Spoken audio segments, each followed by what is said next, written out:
dengan cara santai saja, kita dengan cara lucu-lucuan sajalah ya. Kita nggak usah terlalu tegang menghadapi pesta demokrasi. Jadi kalau kita bicara pesta demokrasi itu banyak mengeluarkan duit. Harapan saya dengan adanya pesta demokrasi yang serentak ini jangan sampai budaya kesantunan dan budaya tata krama yang baik itu hilang gara-gara kompetisi ya yang ingin maju di dalam pemilu. Nah, ini juga masalah. Ya ini perlu kita camkan. Ini akan terjadi di setiap daerah. Nah tentunya yang namanya pesta demokrasi ini, misalnya saya ingin menjadi anggota DPRD atau DPR RI, pasti kan saya punya modal. Ya, punya modal apa? Untuk mengambil hati rakyat, masyarakat. Tentunya kalau saya nggak punya modal, mungkin saya ngegadein tanah saya, ngegadein rumah, itu terjadi. Ya, begitu nggak dapat, nggak berani pulang. Kenapa nggak pulang? Karena terlibat hutang.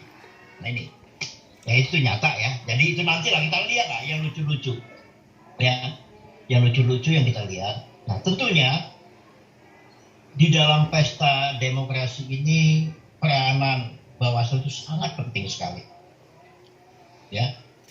Karena selama ini berapa kali kita pemilu itu banyak mempertanyakan DPT, daftar pemilih tetap. Nah tentunya harus kita sudah tahu misalnya Bawaslu dan KPU itu misalnya untuk kabupaten ini daftar pemilih tetap sekian, sampai di kecamatan sekian, sampai di desa daftar pemilih tetapnya sekian. Jadi jelas, jadi jangan sampai ada kecurigaan ya kandidat-kandidat ini, apakah ini dari dia mau jadi legislatif, apakah dia mau di DPD, apakah dia calon gubernur, calon bupati, jelas transparan. Nah, ini sangat penting sekali peranan Bawaslu. Dia harus tegas. Ya, kalau yang melanggar maka sistemnya harus jelas. Kalau melanggar ya out. Ya, ini yang harus kita terapkan di sini. Nah tentunya hati-hati bahwa di samping yang kelihatan nyata ada kelihatan tidak nyata di dalam berkompetisi ini ialah dengan peranannya IT, peranannya Facebook, ya karena di situ akan warawiri itu waktu itu ada di situ ya akan berada di sana tuh. Itu akan ramai. Ya, mau bicara tentang politik identitas, bicara apa, dan turun ke bawah. Dan disitulah nanti politik adu domba, saling curiga. Ini yang terjadi. Nah, Bapak Presiden juga berharap bahwa saya ngikutin Bapak Presiden itu dari zamannya pilkada. Ya pilkada aja beliau itu 2 kali putaran kalau nggak salah, ngelawan pokok. Itu luar biasa. Belum politik uangnya. Jadi kalau misalnya bagaimana menghindari, nggak bisa dihindari ke politik uang. Nah ini bagaimana menekan itu yang harus terkait, menekan politik uang. Bagaimana saya mau datang ke satu tempat, menyenangi masyarakat, ya meyakinkan masyarakat kalau bisa pilih saya. Ya, apa tadi dikatakan? Ini datang sekali saja. Jadi kalau saya bisa jadi caleg, saya harus berhitung berapa suara yang harus saya kolek. Misalnya 100.000 suara, berarti 100.000 suara saya modalin nih. Kalau satu suara itu 100.000, berapa uang yang harus saya pegang dulu? Minimal 1M atau 2M. Itu belum tentu juga jadi. Nah untuk apa modal 1M? 2M, bikin souvenir, bikin bendera, bikin kartu nama, itu yang terjadi. Ya, bahkan ada tukang kompor juga, wah ini ada hebat segala macam. Jangan lupa masyarakat juga ada cerdas. Ya, bisa main 4 kaki dia masyarakat itu. Di sini bilang iya, nanti di sini iya, gue pilih lu. Di sini iya. Kenapa? Karena masyarakat ini panglima. itulah masalah. Ya, kekuasaan tertinggi itu di rakyat. Nah, jadi rakyat juga sudah mulai cerdas. Ya, bukan pada endingnya nanti apa yang tadi dikatakan, jangan sampai dibayar 300.000 sengsaranya 5 tahun. Nah, itu jangan sampai terjadi. Ya. Nah, disinilah saya berharap juga dengan adanya pesta demokrasi yang namanya pesta. Nah, tentunya juga bisa menghidupkan UKM. Kok bisa begitu, Pak? Ya bisa dong. Tentunya orang mau bikin souvenir. Ya, kalau datang ke satu daerah, calon-calon apa dia bangga. Dia kasih souvenir pada calon pemilih. Apalagi mungkin bendera, dia punya tim. Mungkin apa lagi? Ya banyak sekali. Ya mungkin hotel, penginapan. Nah, ini juga bisa menghidupkan. Jadi dengan adanya pesta demokrasi ini menghidupkan segala macam ini. Nah, tentunya kita harapkan di sini adalah dengan adanya pesta demokrasi ini kita menghindari yang tadi dikatakan adalah politik identitas. Nah, kalau politik identitas itu masih ada, inilah peranan para relawan. Peranan para relawan NKRI untuk ngegebukin orang gitu-gitu di media. Bukan takut. Ya, kita bantu Bawaslu. Gebukin. Mereka sedikit. Kelompok-kelompok ini sedikit, tapi militan itu masalahnya. Nah, militan inilah ini mereka yang sedikit ini dipakai oleh bohir untuk merusak rakyat Indonesia. Jadi kita juga nggak buta-buta kali, ya. Contoh saja waktu di DKI dulu bagaimana antara Ahok dan Anies. Saya pada waktu itu sebagai ketua Ahok Indonesia. Ketua Ahok kan. Wah, luar biasa sadisnya. Nah, ini jangan sampai terjadi. Apa janji-janji yang disampaikan oleh kandidat itu manis-manis, lalu apa hasilnya? Nol besar untuk Jakarta Raya. Nah, ini jangan sampai terjadi. Jangan sampai terjadi untuk rakyat Indonesia. Janji manis-manis. Akan terjadi perubahan-perubahan apa? Pertanyaan kita tanya, perubahan apa yang lo maksud? Jangan sudah ada, sudah bagus, lo mau rubah lagi. Itu nggak atas berarti. Perubahan, pembaharuan, memang lo siapa? Ini jangan sampai kita terjebak ya. Ada politik perubahan, politik apa? Kita tanya baik-baik, perubahan yang lo maksud perubahan apa? Mau ganti Pancasila mau diganti apa gitu maksudnya? Pancasila mau diganti ATI. Tegas, harus berani. Ya, kalau Anda sebagai petarung harus berani tanya. Jadi jangan sampai dia pakai perubahan, apa pembaharuan, itu maksudnya apa? Jangan sampai dia megang Indonesia ini, segala hasil pembangunan ini dia tidak mau lanjutkan. Dia mau pakai versi dia. Ini bahaya sekali. Ya, jadi pembangunan Indonesia yang sudah dirintis oleh Bapak Presiden kita ini kita jaga sama-sama. Kita jaga, kita rawat bahwa kita belum tentu menemu lagi presiden seperti Presiden Jokowi. Kalau saya dengar, saya melihat tidak berkenan lagi untuk presiden periode ketiga tidak berkenan. Ini jadi masalah. Makanya kita betul-betul sebagai rakyat itu cerdas memilih siapa yang bisa meneruskan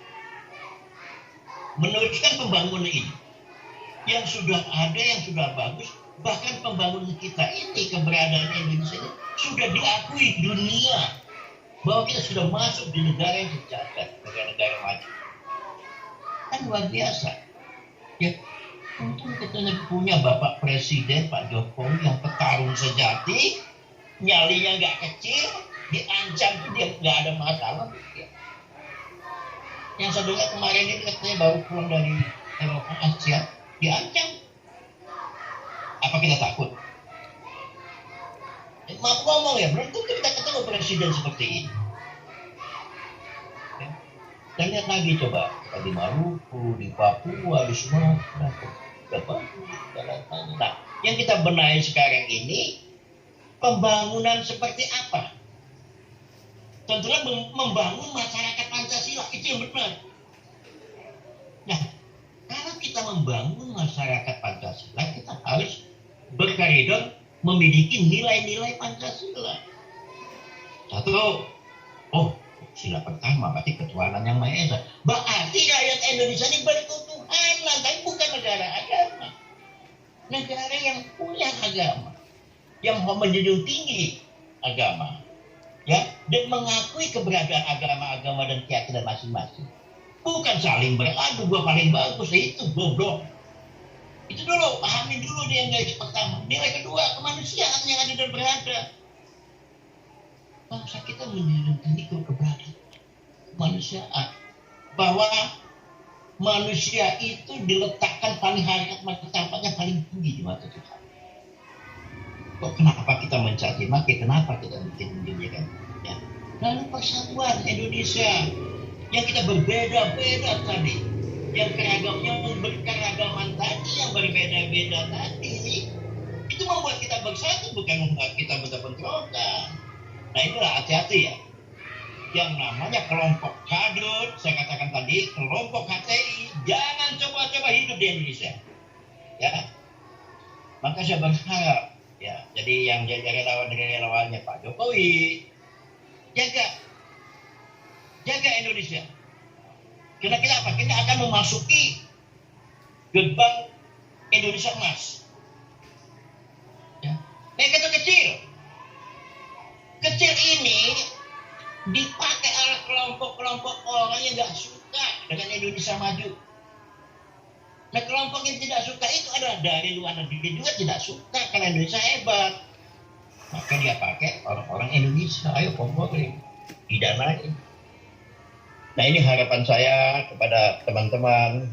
Jadi kita menempatkan pesta demokrasi ini benar-benar kita jaga sama-sama, kita rawat sama-sama. Ya agar semuanya pesta ini betul-betul punya ciri khas. Kenapa? Kita belum menemukan pesta demokrasi ini berdasarkan Pancasila, belum menemukan. Ini liberal kalau saya lihat, ini liberalnya. Ya. Yang namanya pesta, yang saya katakan tadi bisa keberbatasan, yang ikut pesta ada yang mabok, ada yang apa, namanya pesta. Ya. Oke, ke pestanya itu dulu. Nah, saya berharap ya kita ajak rakyat kita ingatkan bahwa harus cerdas, jangan termakan isu, jangan termakan ini ya. Di desa itu, waduh, orangnya luar biasa, santun-santun. Ya. Belum nanti di antara sesama partai, sesama caleg, itu bisa bentrok mereka sama mereka. Itu bisa terjadi. Belum sesama partai satu dan partai yang lain bisa terjadi gesekan. Nah ini yang harus kita jaga benar. Ya, kalau pemilu yang lalu itu malah yang banyak menjadi korban itu malah panitianya meninggal. Saya nggak tahu ini yang sekali. Nah itu harapan saya pada teman-teman yang hadir di sini. Ya, pesta demokrasi kita dorong. Ya sampai di mana kita dorong yang bagus, yang sebenarnya sudah ada 17. Nah, nanti kita lihat ya yang berkebangsaan tinggi itu yang seperti apa, yang bagaimana. Ya, beruntunglah partai-partai yang sekarang ini yang aku ngomong ya, yang berkoalisi dengan pemerintah. Kenapa kok bisa beruntung? Ya beruntung. Bila perlu partai yang belum berkoalisi dengan partai-partai apa itu dari kelompoknya. Indonesia yang Golkar, PAN sama P3, lalu ada lagi Gerindra, ada kelompoknya lagi. Kenapa? Karena mereka sudah tahu petanya. Satu. Ya. Jadi partai-partai baru, kamu jangan main sendiri. Ya, jangan juga mencari colek sendiri. Ya. Keuntungannya bahwa di Indonesia ini bahwa seluruh bupati-bupati dan wali kota itu sudah diganti semua, dan orang partai lagi.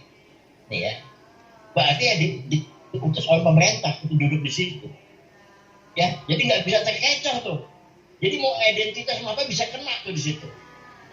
Ya, jadi nggak main-main ya Bapak Presiden ini meletakkan landasan kita berdemokrasi ini betul-betul supaya nanti beliau setelah tidak lagi menjadi presiden, bahwa ini menjadi landasan yang bagus, yang bisa ditiru. Ini betul kata-kata terbesar di dunia, tapi juga kalau nggak hati-hati bisa mencelakakan. Sekian dari saya, wabillahi taufiq wal hidayah. Assalamualaikum warahmatullahi wabarakatuh. Nah, itu tersepakat bahwa menghindari SARA. SARA ini membahayakan sekali. Nah, oleh karena itu adalah ketegasan dari Bawaslu. Karena di dalam pemilu ini adalah Bawaslu ini yang memegang wewenang penting. Jadi harus tegas hukumnya. Kalau ini menyangkut SARA, ya udah keluar. Nah, ini yang kita harapkan. Jadi jangan sampai kita dimainkan dan segala macam. Nah, kenapa kalau udah bicara SARA itu otomatis itu akan timbul politik identitas. Itu yang terjadi. Nah, lalu tentu saja apa yang saya katakan tadi, bahwa pemilu kita yang akan datang ini liberal seliberal-liberalnya. Jadi betul apa yang dikatakan kapitalis. Benar. Nah, jalan satu-satunya adalah kita kembali kepada Undang-Undang Dasar 45. Kembalikan lagi. Ya. Kenapa? Semenjak reformasi ini berubah Undang-Undang Dasar 45. Ya. Bebas sebebas-bebasnya. Nah, sementara kita mendengung-mendengungkan Pancasila. Sementara adalah hukum dasar kita itu sudah berubah. Nah, harapan saya sebaiknya kita harus berpikir juga bahwa perlu dikembalikan kemurnian Undang-Undang Dasar 1945. Satu contoh misalnya. MPR sekarang itu sama dia sejajar dengan DPR. Padahal MPR itu Undang-Undang Dasar 45 itu adalah lembaga tertinggi negara. Yang satu membuat garis-garis besar haluan negara. Kedua mengangkat dan memberhentikan presiden. Ya kan? Maka di Pancasila itu dikatakan disilakan musyawarah dan mufakat. Kalau bisa face to face itu bukan musyawarah mufakat. Akhirnya apa? Uang yang berhamburan, semua dan segala macam. Udahlah. Jadi harapan saya, apa yang dikatakan teman-teman tadi, pesta demokrasi kita masih liberal. Tuh, itu nggak bisa dibohongin. Siapa yang bisa menghindari politik SARA itu? Ada Bawaslu. Bawaslu punya wewenang. Kalau ada namanya caleg yang bikin isu itu, partai politik yang bikin itu, habisin. Nah, kita relawan-relawan ini, ya relawan kebangsaan, relawan NKRI itu kita bantu dengan cara-cara kita. Kita ingin persatuan dan kesatuan. Kita ingin bangsa Indonesia itu punya jati diri. Indonesia itu punya bingkai-bingkai Pancasila. Tidak ada bingkai lain. Ya. Apa? Karena keragaman ini yang membuat kita bisa bersaing. Kita lihat aja lah Bapak Presiden kemana-mana setiap tahun. Pakaiannya ganti-ganti. Tradisional. Betul-betul. Tapi harus dibarengi. Ya politiknya harus dibarengi. Udah mengarah ke sana. Nah ini harapan saya. Jadi kita harus bagaimana caranya kita misalnya membumikan, membudayakan ya nilai-nilai Pancasila ini. Ya itu tadi. Sistemnya itu harus jalan dulu. Dulu zamannya Pak Harto itu ada namanya P4. P4-nya sudah bagus tuh butir-butir Pancasila itu. Ini bisa kita ambil sebenarnya. Bagaimana cara mengamalkannya di sekolahan, mulai dari SD, SMP, SMA. Sudah mulai diajarkan lagi kewiraan Pancasila. Seperti itu. Ya, itu dari saya. Terima kasih. Dan saya mohon izin, Bung, untuk saya tidak mengikuti selanjutnya. Terima kasih. Wabillahi taufiq wal hidayah. Assalamualaikum warahmatullahi wabarakatuh. Tolong Pak, closing statement dulu. Apakah kita ingin kembali ke Undang-Undang Dasar 45 yang murni? Silakan. Ya, saya berharap ya kembalikan kemurnian Undang-Undang Dasar 1945. Yang dirubah itu apa itu yang tidak lepas dari Pancasila. Kenapa? Lembaga tinggi negara, lembaga tertinggi negara itu sudah kabur semua. Ya, peranan MPR nggak ada peranannya sekarang. Jadi kambing colek. DPD juga demikian. Ini yang membuat negara ini kacau. Nah, saya minta kembalikan lagi lah itu. Ya, itu harapan saya. Ya, jadi kembalikan, kita sepakat kemurnian Undang-Undang Dasar 1945. Terima kasih.